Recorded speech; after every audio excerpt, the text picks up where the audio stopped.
म्हणजे साक्षात द्वारकामाईच्या समोर पेटवण्यात आलेली धुळी ही आपण आता अनुभवलो आहोत. सही नशीब आहे भाई आपलं. गरमी चालू होत आहे आणि जर इथून पुढे तुम्ही समृद्धीला येत असाल सो ही गोष्ट नीट लक्ष द्या. आणि म्हणतात नाही, कारण या रिलेटेड बऱ्याचशा घटना समृद्धी मार्गावरती घडलेल्या आहेत. नमस्कार मित्रांनो, कसे आहात तुम्ही? सगळे आनंदी राहा, हसत खेळत राहा, मजेत राहा आणि मजा करत राहा. सो आज धुळीवंदनच्या आधी आपलं होळी दहनाची संध्या आहे आणि आज माझ्या बिल्डिंगमध्ये होळी दहन आहे. आणि होळी दहनच्या आधी आपल्याला जो सेटअप आहे त्याच्याबद्दल मी तुम्हाला नंतर सांगतो. सो आधी जाऊया आपण होळी आईच्या होळीच्या पाया पडूया आणि मग तुमच्याशी थोडंसं बोलतो.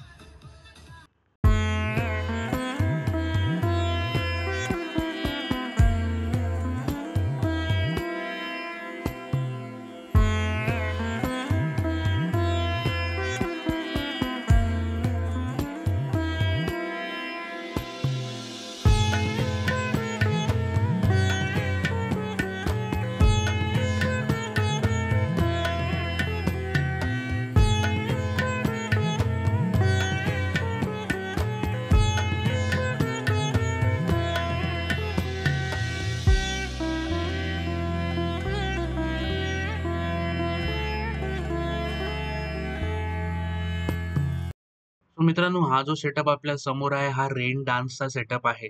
सो लास्ट इयर पासून माझ्या सोसायटी मध्ये कमिटीतर्फे हा एक अरेंजमेंट केली जाते धुळीवंदनसाठी. सो याचं लोक खरंच खूप बोलतात ना, मनसोक्त मजा घेतात. पण आपण जाणार आहोत उद्या साईबाबांच्या चरणी म्हणजे शिर्डीला. सो प्रवास सुरू करायच्या आधी एकदा गजाननाला वंदन करू, गणपती बाप्पाचा आशीर्वाद घेऊ आणि आपला मुंबई ते शिर्डी हा प्रवास आरंभ करू. गणपती बाप्पा मोरया.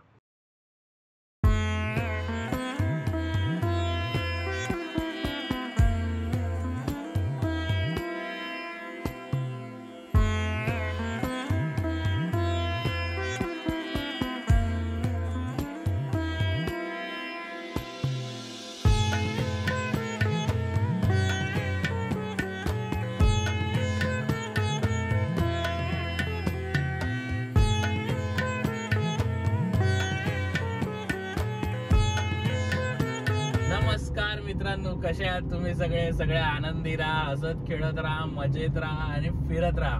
आता गरमीचा सीझन चालू झालाय. जर बाईकने फिरत असाल तर थोडीशी स्वतःची काळजी घ्या, कारण गरमी तर आता खूप जास्त आहे. त्यामुळे बाईक राईड करा, ड्राईव्ह करा, पण स्वतःची काळजी घ्या. आणि आपल्या सगळ्यांना होळीच्या खूप खूप मनापासून शुभेच्छा. सो मित्रांनो, या वर्षाची सुरुवात ॲज युजल माझी बोलतात ना एक्सपेक्टेड तशी नाही झाली. म्हणजे म्हणतात ना, माझा जानेवारी पूर्ण महिना माझा घरीच गेला. मी 4ही संडे घरीच होतो. फेब्रुवारीमध्ये सुद्धा ॲजचा जसं माझं कुठे झाला नाही. इव्हन आता मार्चचा 15 झालाय, त्यामुळे याही म्हणतात नाही, आताही अजूनही कुठे बोलतात ना, माझं ती ब्लॉगिंगची जर्नी होती ती ॲजच कुठे आता बोलतात ना अजून ट्रॅकवरती आलेली नाहीये. पण ठीक आहे, जसं तसं आपण फंड वगैरे कुठून तरी थोडंफार जुगाड करून आपण फायनली या वर्षाची माझी जी ड्राईव्ह आहे ती म्हटलं आता आपण ब्लॉगिंगची जर्नी परत आपण तिकडनंच सुरू करूया, ज्या वेळेला मी आधी सुरुवात केली होती. ते म्हणजे आता आपण जात आहोत शिर्डीला. आणि आज नेमकं रंगपंचमीच्या दिवशी आपण आज शिर्डीला जात आहोत. साईबाबांनी आपल्याला रंगपंचमी बघायला आज आपल्याला शिर्डीला बोलवलं आहे. माझा ऍक्च्युली प्लॅन होता या आठवड्यामध्ये गावी जायचं, पण आता म्हणतात ना गरमी खूप आहे, त्यामुळे ते थोडंसं मी अवॉइड केलं. आणि ॲज युजल फंडचं थोडंसं लफडे आहेतच. तर आज आपण जाणार आहोत शिर्डीला आणि शिर्डीतील आपण रंगपंचमी उत्सव कसा आहे तो अनुभवणार आहोत. थोडंसं मला उशीर होणार आहे जायला. मला वाटतं 12-1 वाजेपर्यंत तिथे पोहोचणार आहे. सो बघू आता तिथे 12च्या नंतर काय सीन आहे वगैरे, रंगपंचमीचा एकंदरीत काय उत्सव आनंद आहे तो सगळा अनुभव करणार आहोत. आणि जाताना आता आपल्याला समृद्धी महामार्ग आता मेन म्हणजे कुठे कनेक्ट होतोय. आधी आपल्याला इगतपुरीला घोटीला कनेक्ट होत होता. मध्यंतरी आता न्यूजवरती आलं होतं की आता आमनेच्या आधीपर्यंत तो चालू झालाय. आता तो पॅच त्या लोकांनी पब्लिकसाठी चालू केलाय का हे नाही माहिती, बाकी तो पॅच पूर्ण रेडी झालाय. सो आता आपल्याला हायवेला गेल्यावरती म्हणजे बोलतात ना ठाणे भिवंडी क्रॉस झाल्यावरती एकदम मी मॅप लावणार आणि बघणार आपल्याला आपण समृद्धीवरनं कुठे जात आहोत. जर आपण आमण्यावरनं जर आपल्याला समृद्धी भेटला तर शिर्डीचा जो डिस्टन्स आहे ना तो अजून अर्धा तास कमी होणार आहे. म्हणजे आधी 6 तास लागायचे शिर्डीला जायला, त्याच्यानंतर 5.5 तास लागले, त्याच्यानंतर 5 तासावरती शिर्डी आली आहे. आणि जर आमण्यापासून जर आपल्याला शिर्डी भेटलं ना तर मला वाटतं 4-4.5 तासामध्येच आपल्याला शिर्डी गाठता येणार आहे. सो बघू आता हा प्रवासाचा एकंदरीत काय सीन आहे तो. Let's go. साईनाथ महाराज की जय. बोल. सो मित्रांनो, फायनली आपण आता आपला पहिला टप्पा, पहिला ट्रॅफिक झोनकडे आपण आलेलो आहोत. ते म्हणजे आता आपण आलेलो आहोत फाउंटेन इथे. आणि आज चक्क फाउंटेन खाली आहे. त्यामुळे आज धुळीवंदन असल्या कारणाने मला वाटतं लोक सगळे आज म्हणतात ना, सगळे आज ट्रकवाले पण सुद्धा धुळी एन्जॉय करणार आहेत. मोस्ट ऑफ द ट्रकवाले घरी गेले असतील मला वाटतं या सीझनला. आणि बाकी जे काय असतील ते त्यांच्या डाब्यावरती वगैरे आज मला वाटतं थोडं निवांत, आज त्यांचाही म्हणतात ना एक आरामाचा दिवस आहे. सो आता या पॅचला तर म्हणतात ना ट्रॅफिक नाही आणि मुख्य म्हणजे ट्रक कुठे दिसत नाहीये. त्यामुळे हा पॅच तर आता आपण सुसाट पार करूया. आणि एकदा मेन का आपला तो भिवंडीवाला पट्टा मेन म्हणजे पार झाला की त्यानंतर आपली पुढची पूर्ण सुसाटच आहे. ॲज युजल मी वेळेपेक्षा थोडासा लेट आहे. तर बघू आता पुढे आपल्याला ट्रॅफिकचं काय सिच्युएशन भेटते. ती मेन म्हणजे आता ठाण्यामध्ये काय भेटते ते एकदा बघूया. होपफुली ट्रॅफिक नको कुठे भेटायला. आता सो मित्रांनो, ठाण्यामध्ये आपण घेतला आहे आपला पहिला CNG स्टॉप. आणि आता आपल्याला मला वाटतं याच CNG वरती शिर्डीपर्यंत जावं लागणार आहे. कारण मध्ये तर आता कुठे CNG समृद्धी लागल्यावरती CNG नाहीच आहे कुठे मध्ये. त्यामुळे एकदा टाकी फुल केली की युजली तर गाडी शिर्डीपर्यंत जाते. प्रॉब्लेम येतानाच होतो. झालेला आहे तर आपला रिफिल झालेला आहे CNGचा. सो मित्रांनो, आज ठाण्यामध्ये लिटरली ट्रक नाही आहेत. मला वाटतं ट्रकवाले सगळे आपले जे बंधू आहेत ते सगळे फुल आज रंगपंचमी जोशात त्यांची चालू असणार आहेत. फुल एन्जॉय आहे त्यांची. पण ठाण्याचं एक आहे मित्रांनो, रस्ते जरी खाली भेटले तरी रस्त्यांची जी क्वालिटी आहे ती अबबच आहे. त्यामुळे इथे रस्ते जरी तुम्हाला खाली भेटले तरी सुसाट आपण जाऊ शकतो असा प्रकार काही ठाण्यामध्ये बघायला भेटत नाही. गाडी आपल्याला एका नॉर्मल स्पीडमध्ये हाकावी लागते. कारण म्हणतात नाही रस्त्यांची खूप बेकार दुर्दशा आहे मित्रांनो इथे. आणि आज इथे आता प्रामुख्याने एक गोष्ट कळते की खूप जास्त धुकं आहे मित्रांनो. म्हणजे एरवी या टायमिंगला म्हणजे आता गरमीच्या मोसममध्ये एवढं धुकं वगैरे कधी नसतं. पण आज खूप जास्त धुकं बघायला भेटतंय. मागच्या पुढच्या ग्लासमध्ये म्हणतात ना फुल धुकं झालंय आज. त्यामुळे बोलतात नाही हे श्वसन आता आपल्या चांगलं नाही. त्यामुळे जर सकाळच्या वेळेसच आपण जात असाल किंवा प्रशासनालाही थोडीशी या गोष्टीमध्ये काळजी घेतली पाहिजे बाबांनो. आपण या महानगरांची आबादी वाढवत चाललो आहोत. या शहरांच्या क्षमतेपेक्षा आपण या आबादी वाढवत चाललो आहोत. ते कुठेतरी सगळ्यांच्याच धोक्याचं आहे. त्यामुळे खूप जास्त धोका आहे. म्हणजे एवढं धोका लिटरली म्हणतात ना शहरामध्ये बाहेर आपल्याला असतं पण शहरामध्ये सुद्धा म्हणतात ना थंडीमध्ये क्वचित. म्हणजे मुंबईला मी आता एवढे वर्ष आहे ना तेव्हा पूर्ण थंडीच्या काळामध्ये 2दा किंवा 3दा असं धुकं असेल.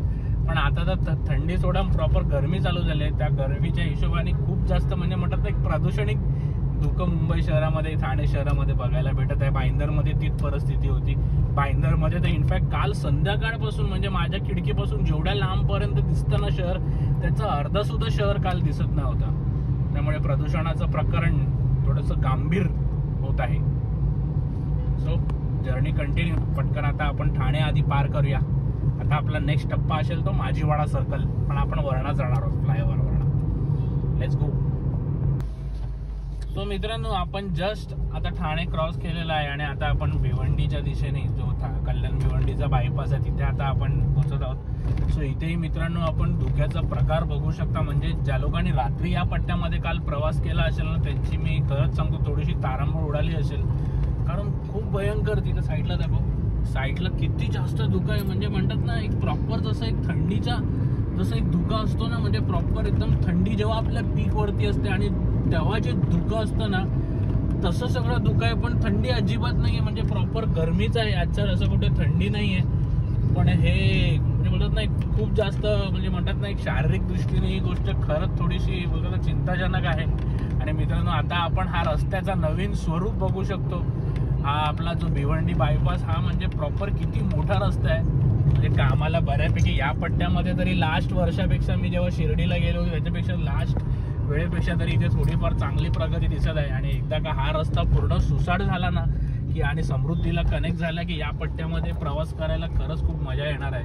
म्हणजे खरंच म्हणजे म्हणतात ना वायडेस्ट रोड आहे. आणि कारण भिवंडी आता आपले सगळे जेवढे ॲमेझॉन, फ्लिपकार्ट आणि जेवढे आपले वेबसाईट्स आहेत त्या सगळ्यांचे हब किंवा जे डिलेव्हरी पोर्टल्स आहेत हे सगळे भिवंडीला आहेत. जेवढं मुंबईला जेवढा आता माल जातो ॲमेझॉन, फ्लिपकार्टचा याचा जो मेन स्टॉप आहे हा भिवंडीचाच आहे. त्यामुळे इथे म्हणजे म्हणतात ना खूप मोठमोठे वेअरहाऊस आहेत. जर आपण गुगल मॅपवरनं भिवंडीचा हा सगळा जर बाहेरचा पट्टा बघितला तर बाबा इथे केवढे मोठमोठे हब्स आहेत सगळे त्यांचे डिलेव्हरीवाल्यांचे. येणाऱ्या काळामध्ये हा रोड आपल्याला म्हणजे म्हणतात ना एकदम फुल असा एक्सप्रेस हायवे सारखा दिसणार आहे. होपफुली काम लवकर हो. बघू आता आपल्याला काय प्रगती भेटते. आणि मेन म्हणजे आता आपण समृद्धीला कुठनं कनेक्ट करणार आहे ते सुद्धा आता आपल्याला बघायचं आहे. So let's go. सो मित्रांनो 140 रुपये हा टोल आहे आपला. सो बघू, माझ्या मते तरी हा टोल थोडासा जास्त आहे. 140 रुपये म्हणजे त्या मनाने समृद्धी जे त्या लोकांनी पर किलोमीटरचा जो हिशोब ठेवलाय समृद्धीला, तो माझ्या मते तरी खूप स्वस्त पडतो. तो रस्ता पण त्या क्वालिटीचा आहे. इथे तर साला रस्त्याचा पण बोंब आहे आणि 140 रुपये म्हणजे खरंच खूप जास्त आहे. सो बघू, आता आपण एक स्टॉप घेणार आहोत, स्नॅक स्टॉप श्री दत्त इथे.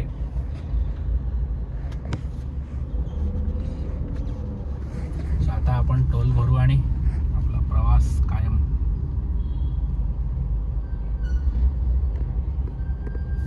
काय झालं, ब्लॅकलिस्ट झालं की काय?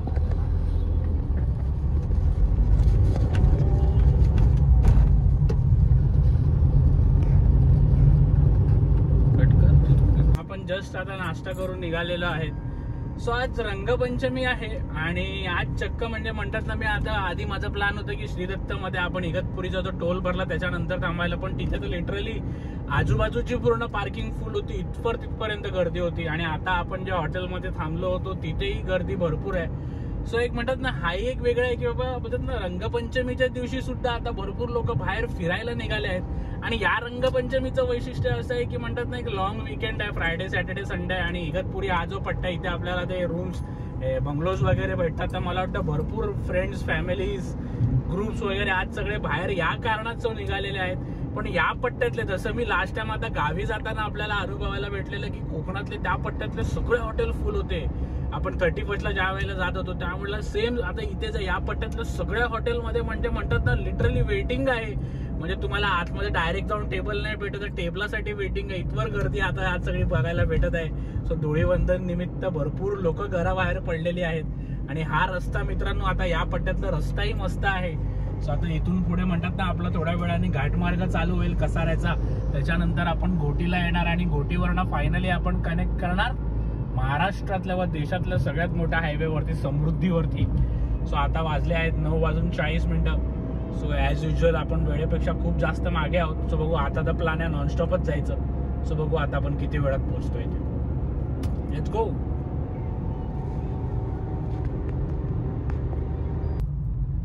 सो मित्रांनो, बरोबर टोल नाक्याच्या समोरच काकांची गाडी खराब झाली. म्हणजे काय नशीब आहे दादाचं.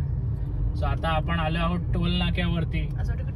महाराष्ट्रातलं सगळ्यात प्रसिद्ध रस्ता आपण एखाद्या एंट्री पॉइंट वर आलेलो आहे. एखाद्या एंट्री पॉइंट वरती, तो म्हणजे समृद्धी महामार्ग इकडनं सुरू होत आहे आपल्यासाठी. रीलवाल्या मुली आहेत का?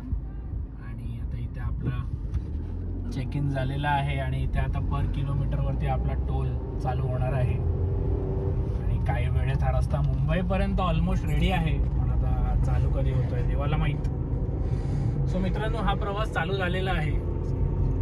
सो मित्रांनो, तुम्ही आता गरमी चालू होत आहे आणि जर इथून पुढे तुम्ही समृद्धीला येत असाल, सो ही गोष्ट नीट लक्ष द्या. आणि म्हणतात नाही, कारण या रिलेटेड बऱ्याचशा घटना समृद्धी मार्गावरती घडलेल्या आहेत.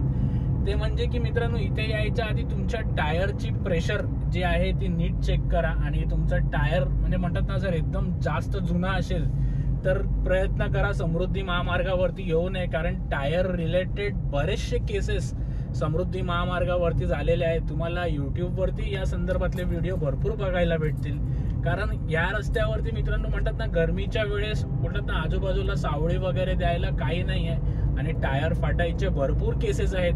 आता मला वाटतं उन्हाळा थोड्या दिवसांनी चालू झालं की मला वाटतं इथे प्रशासनातर्फे सुद्धा हे काळजी घेतली जाईल की जुने जे टायर असतील त्यांना एंट्री नाही देणार. ज्या वेळेला समृद्धी मार्ग चालू झाला होता त्यावेळेला सुरुवातीच्या काळामध्ये प्रशासनातर्फे ती एक काळजी घेतली जात होती की जुन्या टायरवाल्यांना आतमध्ये एंट्री नाही होती. पण आता तरी असं काही दिसत नाही, सगळ्यांना यायला देत आहेत. पण आपली गाडी जर म्हणजे म्हणतात ना, गाडी जुनी नवीन कशी असो, पण टायरमध्ये समृद्धी महामार्गावरती जर मित्रांनो आपण येत असाल ना, तर टायरच्या बाबतीमध्ये थोडंसं एक काळजीपूर्वक घ्या. आणि जर आपलं टायर जुनं असेल आणि आपण समृद्धी महामार्गावरती येत असाल तर मी आपल्याला सांगेन की मित्रांनो, ओव्हर स्पीड किंवा स्पीड करू नका. नॉर्मल जे आपलं 60-70चा स्पीड असतो त्या स्पीडला आपण गेलात तर ॲजचा असा काही प्रॉब्लेम नाही होत. प्रॉब्लेम केव्हा होतो, कारण समृद्धी महामार्ग हा खूप मोठा लांबलचक पॅच आहे आणि या पॅचवरती आपण म्हणतात ना एक सलग अर्धा तास जेव्हा आपण 100 किलोमीटर 120-100 किलोमीटर वरती होतो ना, त्यावेळी टायरवरती जो पडणारा प्रेशर आहे किंवा जी हीट जनरेट होणारी आहे ना, ही खूप जास्त आहे. त्यामुळे टकले टायर किंवा जुने टायर या सगळ्या गोष्टीचं थोडंसं नीट लक्ष घ्या. आणि समोर बघा आता समृद्धी महामार्गावरती हे असे बॅरिकेटिंग वगैरे असतात. सो रात्रीच्या वेळेस मित्रांनो हे सगळं दिसत नाही आणि म्हणतात ना अजून तरी म्हणजे म्हणतात ना समृद्धी महामार्ग पूर्णतः रेडी नाही झालाय. त्यामुळे या रस्त्याला कधीही याल तर थोडंसं एक काळजीपूर्वक घ्या, कारण समृद्धी महामार्ग हा आपल्या देशातला एक म्हणतात ना बहुचर्चित रस्ता असला तरी या रस्त्यावरती जे जीवघेणे अपघात झालेत किंवा जे एकंदरीत अपघातांचा जो एक प्रमाण आहे ह्या हायवेवरती, तो प्रमाण खरंच खूप जास्त आहे समृद्धी महामार्गावरती. आता याच्यामध्ये काही लोक प्रशासनाची चुकी म्हणतात असेल, पण प्रत्येक वेळेला प्रशासनच चुकीचं असतं असं नसतं. काही वेळेला ड्रायव्हरही नालायक असतात. त्यामुळे थोडंसं ह्या हायवेवरती मित्रांनो म्हणतात ना नजर चुकवू नका, गाफील राहू नका. म्हणजे म्हणतात ना काळजीपूर्वक घ्या, कारण हा खूप मोठा रस्ता आहे आणि या रस्त्याला जे होणारे अपघात आहेत ना मित्रांनो, हे छोटे मोठे अपघात नाहीये. हे अपघात म्हणजे म्हणतात ना गाडीलाही फार मोठा डॅमेज करून जाणार आहे. त्यामुळे या रस्त्यावरती स्पेशली गरमीच्या वेळेमध्ये आपण थोडीशी काळजी घ्या. गाडी जमेल तितक्या ओव्हर ड्राईव्ह करू नका. हा, तुम्ही रात्रीच्या वेळेस वगैरे येत असाल, जर तुमचं ड्रायव्हिंग तेवढं स्किल चांगलं असेल तर तुम्ही रात्रीच्या वेळेस करू शकता. पण थोडंसं या रस्त्याला म्हणतात ना आपल्या भारतामध्ये आपल्याला असे उघडे रस्ते दिसले की आपण लगेच मोहित होतो. त्यामुळे तसं होऊ नका. स्वतःची काळजी घ्या. फॅमिली असते गाडीमध्ये आणि या रस्त्यावरती जसं तुम्हाला दिसतंय की आजूबाजूला म्हणजे म्हणतात ना असं काही तुम्हाला मेडिकल सर्व्हिस, टायर रिलेटेड किंवा मेकॅनिकल सर्व्हिस कुठचीच सर्व्हिस नाही आहे. ती सर्व्हिस तुम्ही फोन करणार, तुमच्यापर्यंत येणार वगैरे. त्याच्यामुळे म्हणतात ना आपला सगळा पुढची पूर्ण प्लॅनिंग फिसकटणार आहे. त्यामुळे या सगळ्या गोष्टीची नीट काळजीपणे लक्ष घ्या. सो आता हा प्रवास आपण चालू केला समृद्धी महामार्गावरती, कनेक्ट झालेलो आहे 10:18 म्हणजे 10:15 आपण कनेक्ट झालाय, 3 मिनिटं झाले आहेत. सो समृद्धी महामार्गाबद्दल मित्रांनो निष्काळजीपणा अजिबात बाळगू नका.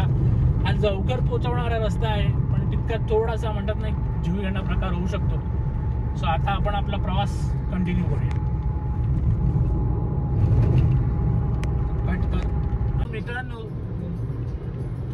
मित्रांनो मुंबईवरनं शिर्डीला आपण जेव्हा समृद्धी महामार्ग घेतो त्यावेळेला हा एकच पंप आहे.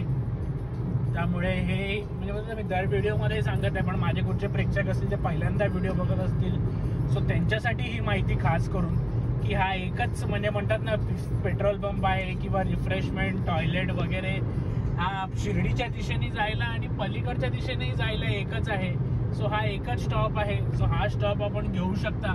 इथे फक्त म्हणतात ना पण इकडचे खायचे प्यायचे रेट्स आहेत ते थोडेसे जरा जास्त आहेत. हा, तिथे MRP वरती पाणी वगैरे सगळं भेटतं तर ते तुम्ही घेऊ शकता आणि वॉशरूम वगैरे आहे. आणि समृद्धी महामार्ग मित्रांनो खरंच थोडासा एक डायसी रोड आहे. म्हणजे कंटिन्यू जर आपण या रोडवर चालत राहिलो म्हणजे मुंबईवरनं जर आपल्याला नागपूरपर्यंत वगैरे जर जायचं असेल तर मी रेकमेंड करीन तो स्टॉप नक्की घ्या. पण आता शिर्डीला जायचं आहे मला, अवघ्या 40 किलोमीटरवरती हा हायवे सोडायचा आहे आणि ऑलरेडी मला 11 आता इथेच वाटलं, त्यामुळे मी आज तो स्टॉप नाही घेतलाय. पण ह्या रोडला जाताना तो एकच स्टॉप आहे, हे थोडंसं नोट करून घ्या. आणि तिथे ब्रेक घ्या, थोडंसं महाग आहे त्यापेक्षा आपण तिथे थांबा आणि म्हणतात ना आपण चिप्स वगैरे कॅरी करा बोलतात ना आणि ते आपण तिथे वगैरे साईडला लावून खाऊ शकता. सो आता माझी जर्नी कंटिन्यू आहे. आता फायनली आपण थोड्या वेळात श्री क्षेत्र शिर्डी इथे जाणार आहे. आणि आज रस्त्यावरती वाहनांची संख्या म्हणजे एकंदरीत मी आता माझ्या प्रवासाचे जवळजवळ 200 किलोमीटर कव्हर केले, शेवटचे 50 किलोमीटर राहिले आहेत. सो ओव्हरऑल आजच्या जर्नीमध्ये मित्रांनो एकंदरीत म्हणजे फक्त ना हॉटेलवरती ज्या गाड्या उभ्या होत्या ना तिथेच फक्त काही ती गाड्यांची गर्दी बघायला भेटली. बाकी आता समृद्धी वरतीमध्ये बघा तुम्हाला पुढे एक ती गाडी दिसत असेल, त्याच्या पुढेही कुठे अशी ॲजच लांबपर्यंत गाडी नाही आहे, एकच गाडी आहे. सो ओव्हरऑल गाड्यांची फ्रिक्वेन्सी सुद्धा ॲजच अशी काही नाही आहे. रस्ता एकदम मोकळा शुकशुकाट आहे.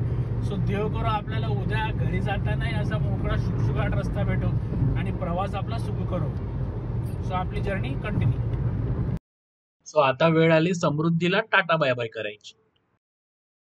सो मित्रांनो फायनली आता आपण समृद्धी एक्झिट घेत आहोत आणि मला बरोबर 1 तास म्हणजे म्हणतात 9 का 10 मिनिटं झाले असतील समृद्धीवरती.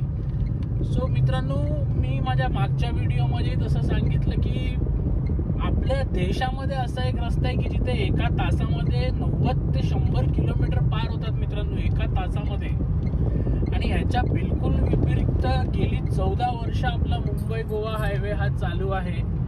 आता आपण असं मान्य केलं की समृद्धी महामार्ग हा या लोकांनी म्हणजे म्हणतात ना वस्तीच्या बाहेर बांधला वगैरे, ठीक आहे, चला तुम्ही चांगला बांधला, पण 14 वर्ष आपला मुंबई गोवा हायवे आहे. आणि ह्या 14 वर्षामध्ये जवळजवळ 12 वर्ष हे म्हणतात ना एकाच माणसाचं सरकार होतं आणि आपले रस्ता मंत्रीही एकच होते. त्यामुळे हे खरंच म्हणजे म्हणतात ना लाजिरवाणी गोष्ट आहे. आणि ही कुठेतरी कोकणवासियांनी ही गोष्ट मी वारंवार सांगत आहे की मित्रांनो, आपल्या महाराष्ट्रामध्ये एक म्हणजे बोलतात ना आंतरराष्ट्रीय दर्जाचा रस्ता आहे. मी त्या रस्त्यावरती आहे. तो रस्ता मी माझ्या अनेक व्हिडिओमध्ये अनुभवला. इतका अप्रतिम आंतरराष्ट्रीय दर्जाचा रस्ता आपल्या महाराष्ट्रामध्ये आहे. आणि आपल्याच महाराष्ट्रामध्ये मित्रांनो मुंबई गोवा हायवे हा गेली 14 वर्ष रखडलेला आहे.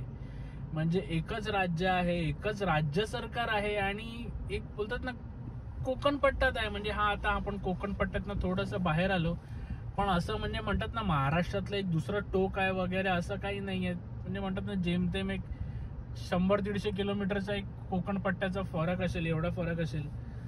सो हे खूप चिंताजनक आहे मित्रांनो. म्हणजे म्हणतात ना एखाद्या रस्त्यावरती सरकार एवढं पटकन काम करतं आणि दुसरीकडे हे अशा प्रकारे आपल्याला एक बघायला भेटतं. सो हे थोडंसं गांभीर्याने घेतलं पाहिजे. कारण म्हणतात ना एकंदरीत जे कोकण विकासाच्या मामल्यात जे मागे राहिलंय ना मित्रांनो या सगळ्या गोष्टीमुळे, हे आपल्याला आता जाणवत नाहीये, पण हे येणाऱ्या काळांना. पोर्शे बघा, पोर्शे 1 करोडची गाडी चालली आहे भाई. 1 करोड का गाडी देखने मिला तुमको. देव गेली पुढे. सो मित्रांनो हा विषय आहे की आपल्या पुढच्या पिढीला म्हणतात ना कोकणवासियांना हा सगळा आपल्याला करताना प्रॉब्लेम होणार आहे. सो आता बघूया आपण टोल भरूया. टोल किती येतोय तो बघूया.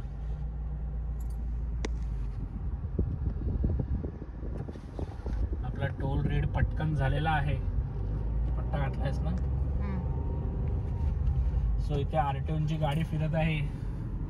आणि हे काय मित्रांनो, इथे आरटीओचं काटेकोरप्रमाणे पालन केलं जातं. त्यामुळे समृद्धी महामार्गाला जर आपण कधी येत असाल, सो तो बघा जिथे समृद्धी महामार्ग शिर्डीवरनं जो येणारा ट्रॅफिक आहे, म्हणजे शिर्डीवरनं जिथे आपण लागतो तिथे तर हमखास पकडतात. त्यामुळे ही गोष्ट थोडीशी लक्ष घ्या. आणि इथे हा एक डायव्हर्जन लक्ष घ्या, खालती जातो तो मार्ग कोपरगावला. म्हणजे टोल भरल्या आपल्याला लेफ्ट नाही घ्यायचं, सरळ आपल्याला घ्यायचं शिर्डीचा. सो हा एक टर्न लक्षात घ्या. आता आपण काही वेळेमध्ये आपल्या ओल्ड शिर्डी हायवे त्या हायवेला आपण आता कनेक्ट करणार आहोत. जो विकास व्हायला पाहिजे मित्रांनो यार. म्हणजे कोकण पट्ट्यातला जर चांगला विकास झाला ना, म्हणजे कोकणामध्ये म्हणतात ना एक राजसाहेबांचं सुद्धा एक भाषण होतं की कोकणामध्ये महाराष्ट्राला पाळावं इतकं एक म्हणजे म्हणतात ना इतकं एक हे आहे, कौशल्य आहे. सो तसं व्हायला पाहिजे. बघू तर काय होतं ते.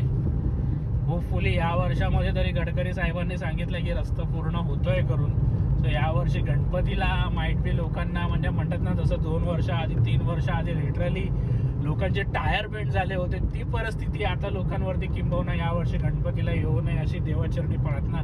बघू गणपतीच्या आधी आपणही चतुर्थीपूर्व एक राईड नक्की कोकणात मारणार आहोत. कोकणातला रस्ता कसा आहे, त्यावेळेला पावसाचाही एक सर झालेली असेल, त्यामुळे पावसात कोकणाच्या रस्त्याची कशी परिस्थिती आहे याचा आपण एक बोलतात ना प्रात्यक्षिक म्हणजे बोलतात ना अनुभव सुद्धा आपण घेणार आहोत. सो आता इकडनं पुढे हाही रस्ता थोडासा म्हणतात ना आता इथेही काम चालू आहे. म्हणजे समृद्धी जिथे संपला, टोल संपला की लगेच रस्त्याची क्वालिटी इथेही घसरली आहे. अजूनही हा जो कनेक्टिंग रोड आहे याचं काम काय याचं जसं झालेलं नाही आहे. सो आता अवघ्या एक 10-15 मिनिटामध्ये आपण असणार आहोत श्री क्षेत्र शिर्डी इथे. Let's go. सो मित्रांनो फायनली आपलं आगमन श्री क्षेत्र शिर्डी इथे झालेलं आहे. 2025ची आपली पहिली ड्राईव्ह तीर्थक्षेत्राची ही जवळजवळ संपूर्ण झालेली आहे. सो मित्रांनो आपण हा व्हिडिओ इथपर्यंत पाहिला आणि आज धुळीवंदनी आहे. सो या कारणास्तव मित्रांनो साईबाबांनी जी 11 वचनं देऊन ठेवली आहेत आपल्या भक्तांना, ती वचनं काय आहेत ती तुम्हाला मी आता सांगतो. तर त्याच्या आधी पटकन मी हॉटेलमध्ये जातो, चेक इन करतो आणि हा हॉटेलचा व्हिडिओ एक खरंच खूप भन्नाट होणार आहे. हाही हॉटेल मंदिरापासून अवघ्या 100 मीटरवरती आहे. सो ह्याच्या आधीही मी एक हॉटेलचा व्हिडिओ केला आहे. तोही नक्की पहा. ₹1400 बोलतात ना, मंदिराशेजारी एकदम भन्नाट हॉटेल होता. सो आजचाही हॉटेल आपला तसाच भन्नाट असणार आहे. सो आता मी चेक इन करतो तिथे पटकन आणि मग आपण भेटूया मंदिराकडे. Let's go.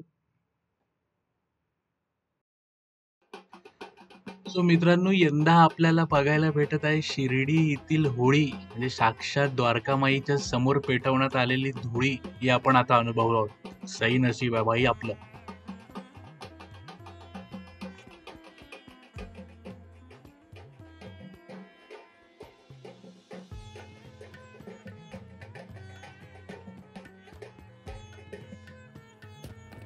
शिर्डी सज्याचे लागतील पाय, टळतील पाय सर्व त्याचे. माझ्या समाधीची पायरी चढेल, दुःख हे हरेल सर्व त्याचे. जरी हे शरीर गेलो मी टाकून, तरी भी धावेन भक्तासाठी. नवसास माझी पावेल समाधी, रडादुड बुद्धी माझ्या ठाई. नित्य भी जिवंत जाणा हेची सत्य, नित्य घ्या प्रचित अनुभवे. शरण मज आला आणि वाया गेला, दाखवा दाखवा ऐसा कोणी.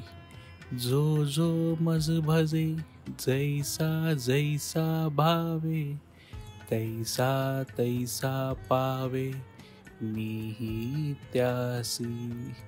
तुमचा मी भार वाहीन सर्वथा, नवे हे अन्यथा वचन माझे. जाणा येते आहे सहाय सर्वस्व, मागे जे जे तयास ते ते लाभे. माझा जो जाहला काया वाचा मनी, तयाचा मी ऋणी सर्व काळ. साई म्हणे तोची तोची झाला धन्य, झाला जो अनन्य माझ्या ठाई. साईनाथ महाराज की जय. ओम साई.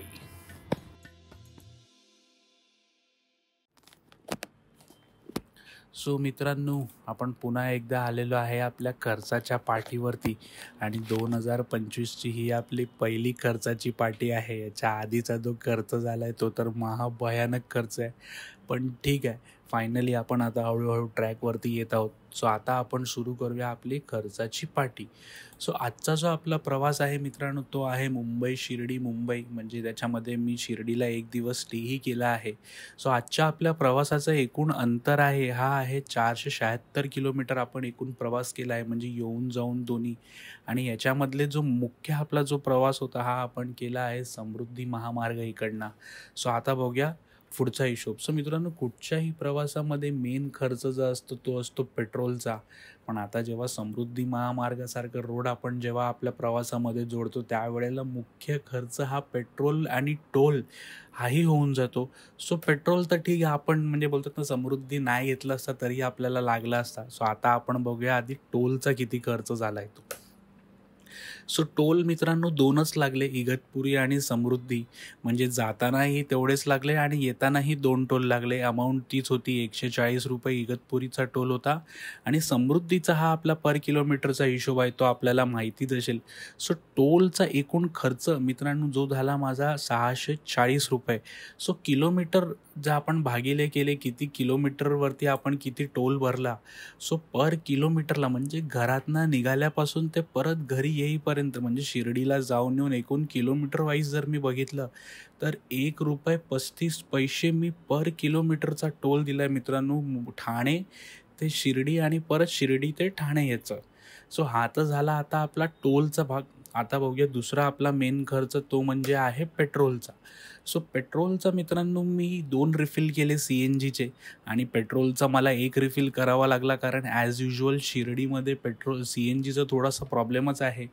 टुवर्ड्स मुंबई येताना शिर्डी ते समृद्धीच्या मध्ये आपल्याला एकच CNG पंप लागतो आणि तिथे तो पंप CNG बंद होता आणि ऑलरेडी तिकडे 15-1 गाड्या लाईनीमध्ये होत्या. त्यामुळे दुपारची वेळ होती आणि तेवढं थांबणं काय मला शक्य नाही होतं.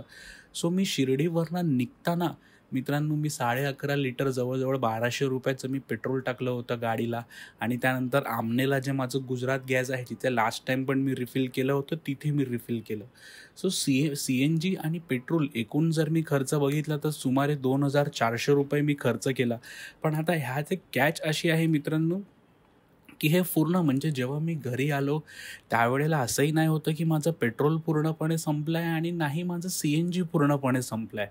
सो ह्याचा जर मधला अमाऊंट जर आपण पकडलं सर तो असा निघतो की मी CNG जी जाताना इकडनं भरली होती ठाण्याला ती तर पूर्ण खर्च झाली आणि येताना पेट्रोल जर मी पकडलं अंदाजे तर ₹700 पेट्रोल पकडला, कारण MIDवरती गाडी माझं एक जवळजवळ 100-150 किलोमीटर झाली एवढी दाखवत होती. पेट्रोलही माझं रिझर्वला लागलं नाही होतं आणि सेम CNGचं होतं. CNG अर्ध्यापेक्षा जास्त माझ्या गाडीमध्ये होतं. तो ₹640 पैकी मी फक्त ₹400 पकडले की अराउंड तेवढं CNG माझं गेलं. कारण ₹400 मी येताना आपलं शिवाजी महाराजांचं ते भिवंडी येथील नवीन मंदिर आहे, तोही व्हिडिओ माझ्या चॅनलवरती आला आहे. तो व्हिडिओ करत म्हणजे ते कंटेंट कव्हर करत मी परत भिवंडीवरनं घरी आलो होतो. त्यामुळे तिकडे थोडासा बोलतात ना एक CNG जास्त गेला, पण ठीक आहे मला एक कंटेंटही भेटलं, म्हणजे बोलतात ना ऑन द वे असताना अजून एक व्हिडिओ मला भेटला, त्यामुळे ते कॅल्क्युलेटेड बसतं. सो पेट्रोल आणि CNGचा जर एकंदरीत मी एक राऊंड फिगर पकडला तर ₹1,670 माझा CNG आणि पेट्रोलचा खर्च झाला.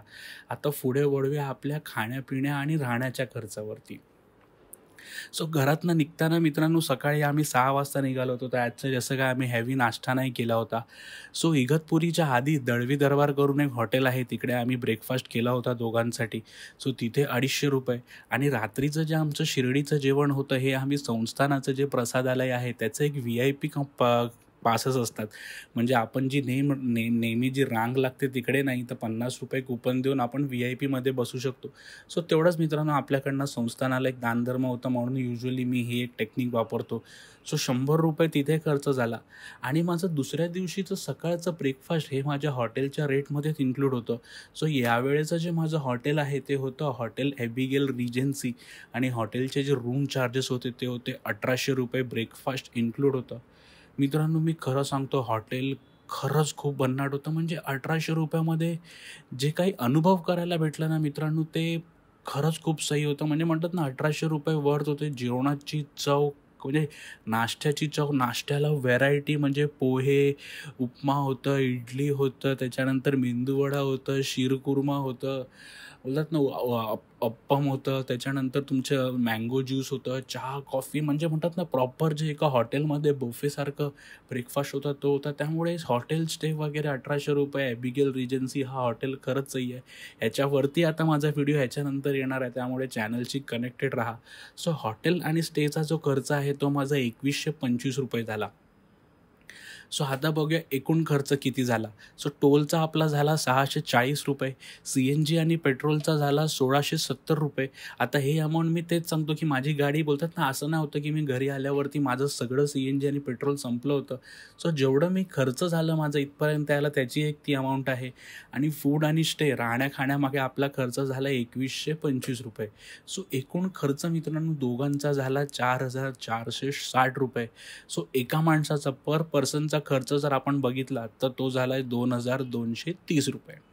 सो मित्रांनो आपल्याला काय वाटतं हा खर्च मुंबई ते शिर्डी ते पण एका बोलतात ना मंदिराच्या अगदी 100 मीटर असणाऱ्या एका हॉटेलमध्ये राहून म्हणजे बोलतात नाही चांगलं म्हणजे म्हणतात ना, कसलीही दगदग न करता आपण एक दर्शन घेतलेलं आहे. सो हे आपल्याला कसं वाटलं याच्याबद्दलची प्रतिक्रिया मला नक्की कमेंटमध्ये करा. आणि तुम्हाला एक फायनल प्रतिक्रिया द्यायच्या आधी मी नक्की सांगेन की जो हॉटेलचा व्हिडिओ आहे तो बघा, कारण तो हॉटेल खरंच खूप रेकमेंडेड. मी पर्सनली माझं काय त्या हॉटेलची काय टायअप नाही आहे, माझा एवढे सबस्क्रायबरच नाही कुठचं हॉटेल मला टायअप करेल, पण पर्सनली मी आपल्याला रेकमेंड करीन.